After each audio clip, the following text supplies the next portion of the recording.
তো তোমরা তো জানো আমার দোকানে কাজ চলছে। তো দেখো কি কাজ চলছে, দেখো দেখাচ্ছি, দেখতে থাকো। তো এদিকের অবস্থাটা দেখো, এই দুদিন আগে ঝাড়া হয়েছে, তারপরে দেখো বিছানা বিছানা সবের কী অবস্থা। আর তারপর ছাদে কী কাজ ছিল তোমাদের দেখাও, চলো ছাদে বাথরুম বলছিলাম হচ্ছে, যে বাথরুমটা প্রায় রেডি হয়ে এসছে, চলো দেখাই।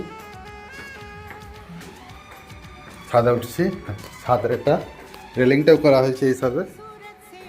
এরপর চলে এসে গেছি ছাদে, তো ছাদের অবস্থা তোমাদেরকে দেখা যাক। ছাদের বাথরুম রেডি, ঠিক আছে, বাথরুমের কাজ রেডি, মোটামুটি রেডি, একটু হোয়াইট সিমেন্ট দিলে হয়ে যাবে। আর এটা হচ্ছে মুরুগ ঘর, এটাও মুরুগ ঘর। তো জায়গাটা এক্সট্রা পড়েছিল, তো এখানটা ভাবলাম জাল দিয়ে ঘেরে দিই, মুরুগ ঘর করে দিই। এই যে গেট, এই যে ছাদ, দেখো লোকেশানটা দেখো, দেখো এটা হচ্ছে মেন রোড লোকেশান। তো বন্ধুরা আমার দোকানের কাজ চলছে, তোমরা দেখতে পাবো কী কাজ হয়, অনেক কিছু দেখানো আছে তোমার দিকে, এখনও পুরোটা দেখাতে পারিনি। মেন যে কী দোকান করবো সেটা জানার জন্য তোমরা ভিডিও দেখতে থাকো। তো বাই বন্ধুরা।